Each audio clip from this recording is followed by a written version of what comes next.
Hey, I'm Sherry. I'm a 60-year-old solo female RV lifer, and I tow a 20-foot Airstream. I've been doing it for a year, and today I'm traveling. I've been boondocking out here in the forest for 2 weeks, and I'm going camping to a place that's a very different kind of camping. I haven't experienced this in months, so join me and come along.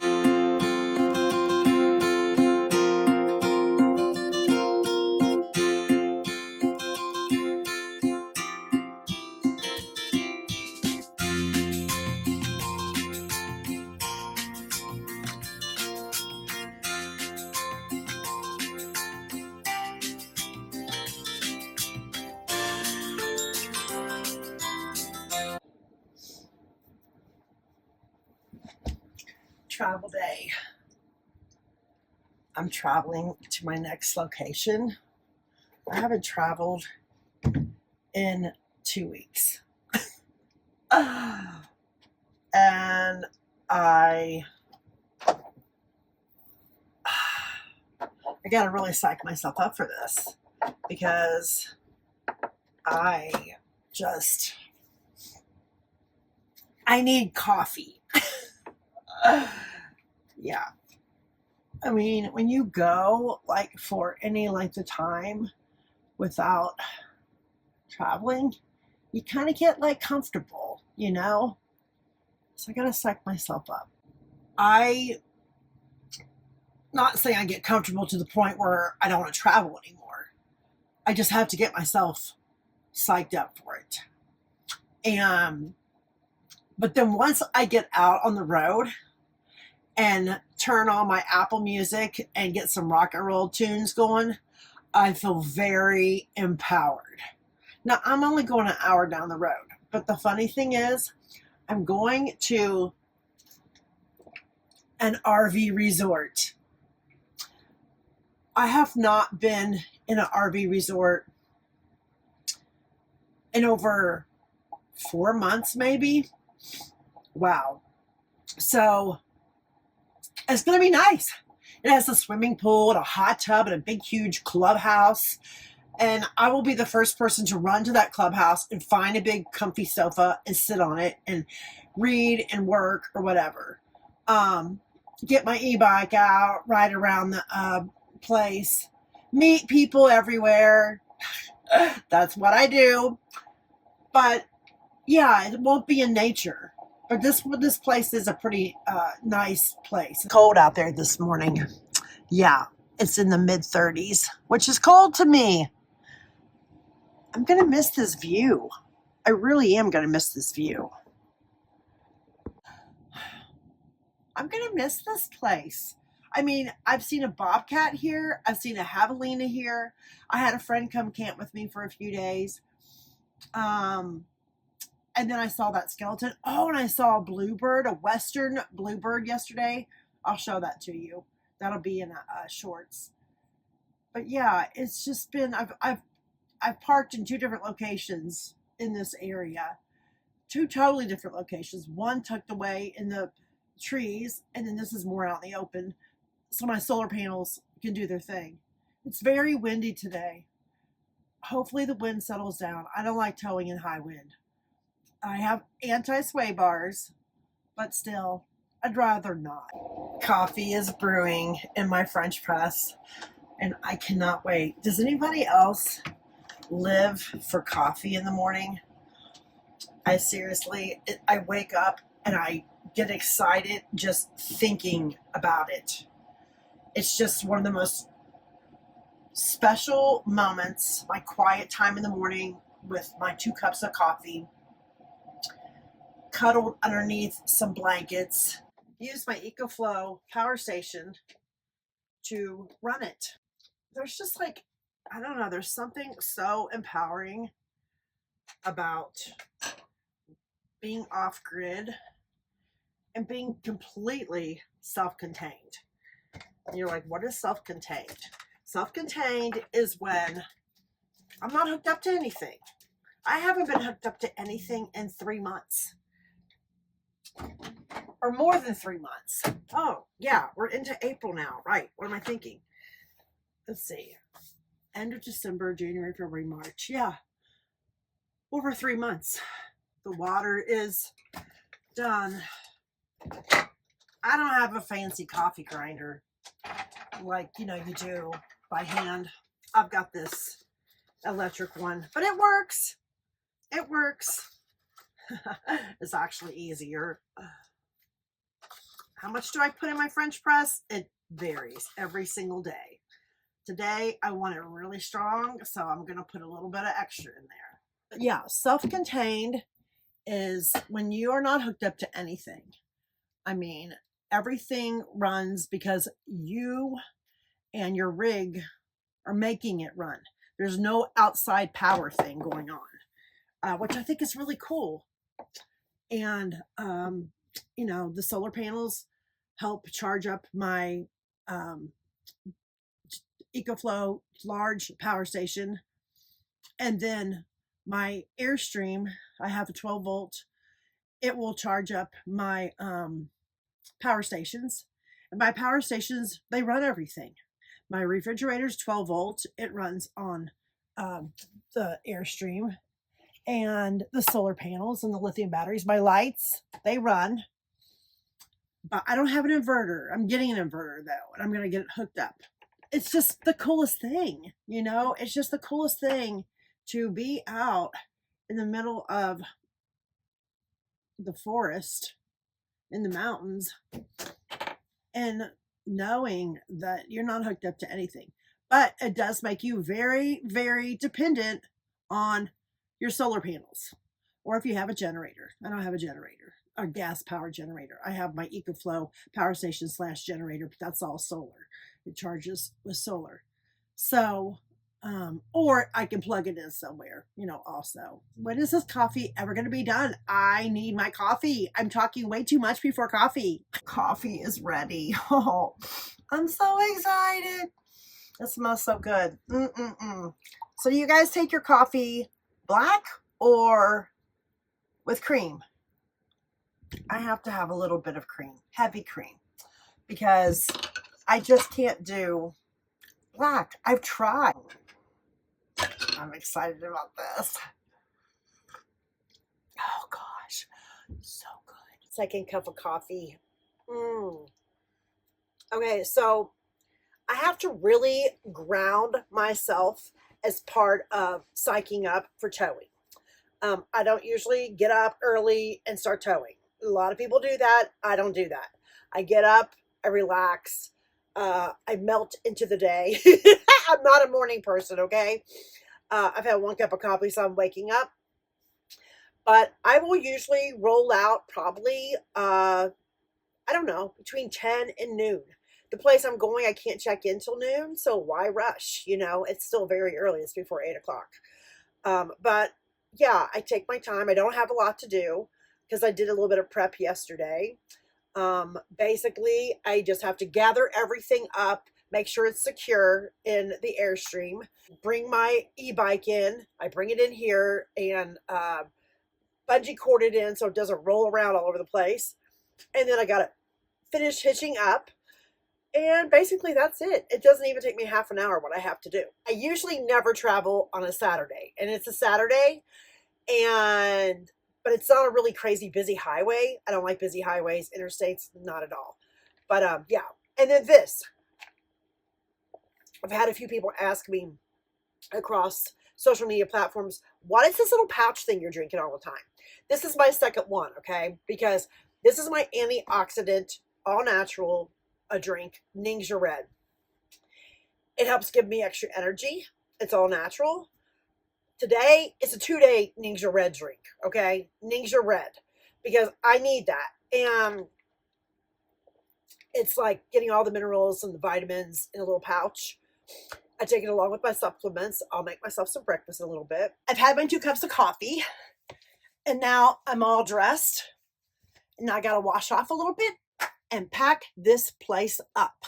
One of the things I'm most excited about is going to the RV resort and taking a really long, hot shower.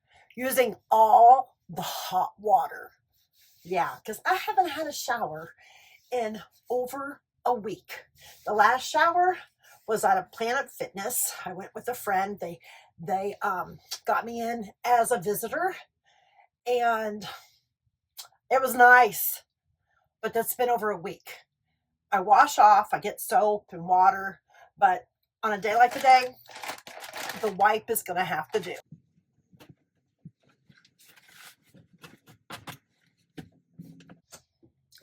There's just something about making your bed every day. You can't live in a one-room RV and not have your bed made. It just makes you feel all better. A really important thing when you're out living in nature, water. This is a 40-ounce tumbler. I strive to drink 2 of these a day because it's so easy to get dehydrated. On travel day, I get a little obsessive about cleaning everything up. I wipe the sink down, I make sure it's all clean, and then I put everything that's on the countertop in the sink.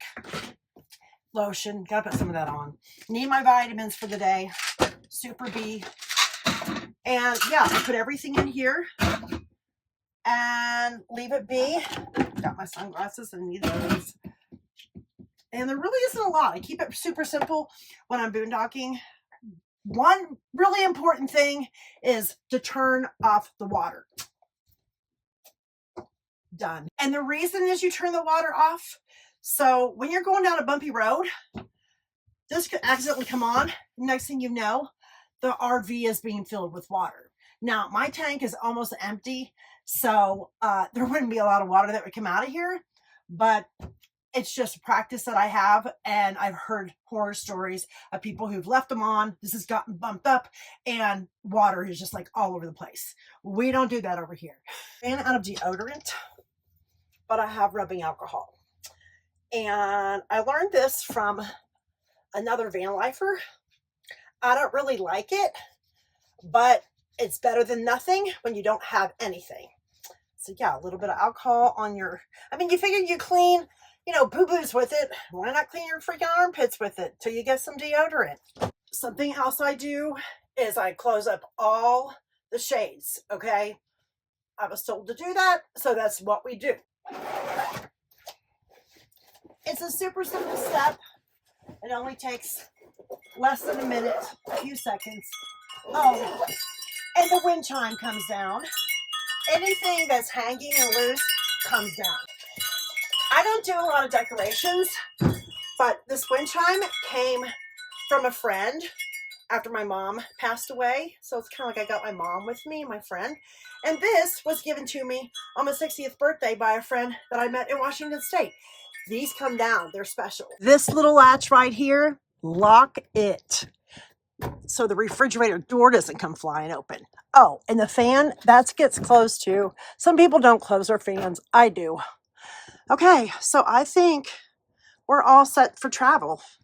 Window shades are shut. I got to put the shade on the back door. The bathroom fan is shut. You just got to take that outside. I don't wear perfume, but I use essential oils for perfume. This is Joy. It just makes me feel happy. It's my happy oil. And I have another one I use. That's my courage oil. And I'll put that on right before I pull out. Time to get the boots on and go outside. One more thing to do. My dry shampoo. Okay? Yep. Just put a little bit on the roots. This is an absolute lifesaver for a nomad. I have not washed my hair in, well, 8 days. And this is what I do.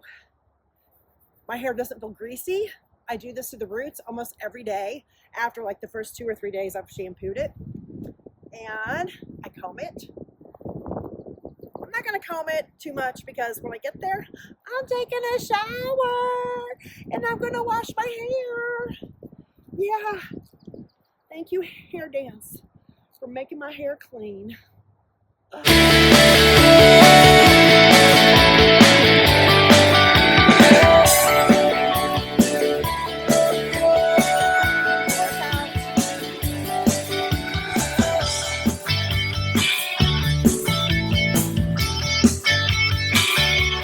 Got the bike unlocked.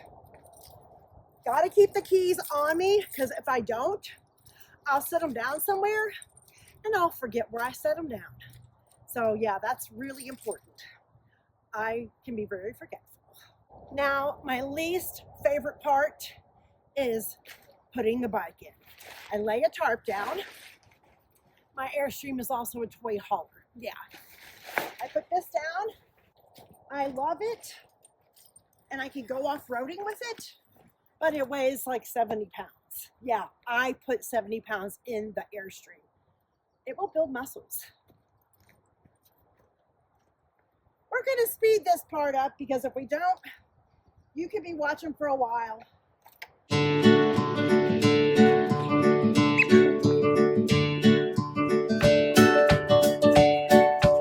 I can fold it up, but I'm only going an hour down the road. And when you fold it up, it's harder to get in the door. So we're just going to put it in here and bungee cord it so it doesn't run around.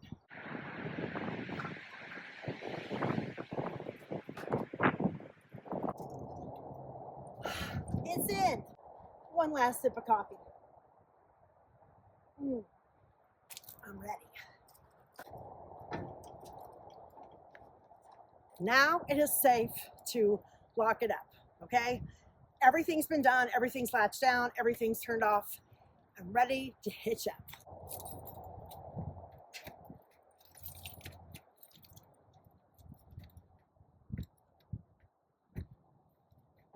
Okay, now it's time to hitch up. It's a little windy, so I hope it's not too noisy. Got my gloves, I dried those out yesterday. It's already hitched up to the ball. I just have to put the anti-sway bars on. I've left it hitched up for a couple days now without the truck being raised and without the sway bars being on. So this is going to be an easy hitch up.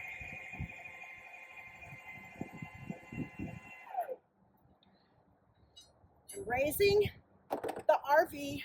This is an anti-sway bar. This keeps me from doing this on the highway. This is the part that I had no clue about at all, but I've learned it. And sometimes it's tricky.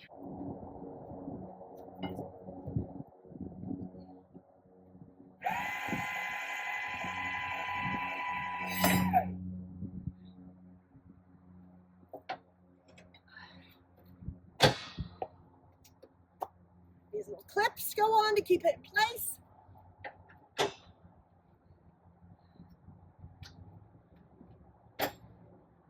That's why it's important to wear boots, because you do some kicking. Now the other side. Goes in there. And then you attach this pin. I can't remember the name of it. I think it's called a cotter pin. Who knows? I just know what to do. Done. On here. Okay, now we're going to lower this back and we're going to turn the propane off. The propane needs to go off. The propane is in here.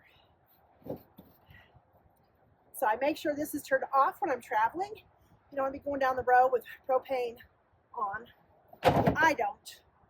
I'm super cautious. Okay, we'll get that in a minute. Now we're going to lower this, and it's attached to the Jeep. The only thing left to do is to put this to the Jeep. It's a seven pin thing. It's in. Then this is the breakaway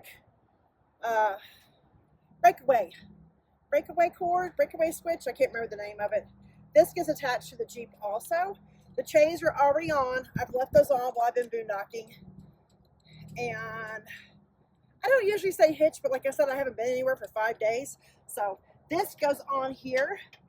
This is a very important thing because if you breaking away from your RV, it's done. Now we're going to lower.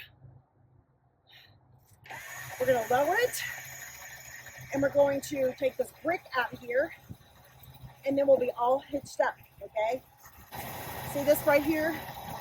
I can never think of the name of that, but that pole down there is coming up. I didn't have the stabilizers on, so this is really easy. All I have left to do is pull the chocks out that are keeping the brakes on the Airstream while I'm doing boondocking. It's kind of like a little safety precaution. Ready. Oh, I almost forgot. I gotta pick up my cones. Remember that other oil I told you about that I'll be putting on when I get in the Jeep? It's my Valor oil. This is my Courage oil. I've been rolling this on my body practically every day for the last 8.5 years. It's not on me. I got the oils. Now I'm going to back it up, and hopefully it's not too muddy. It looked really dry, and get out of here. Wish me luck.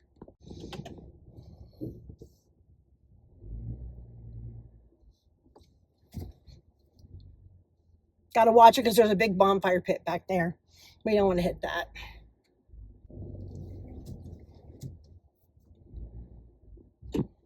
I did it. I'm out of my spot. Okay, here goes. That was fun.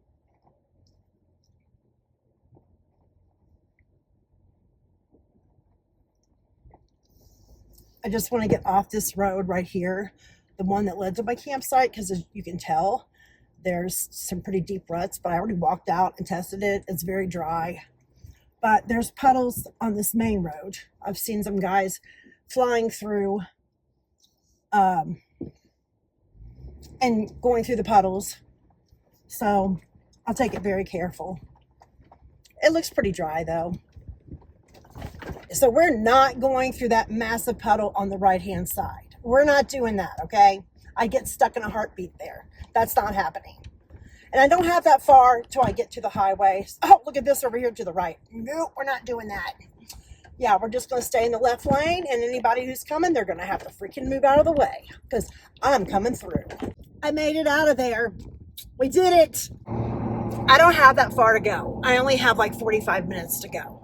I thought it was an hour away, so that's not bad.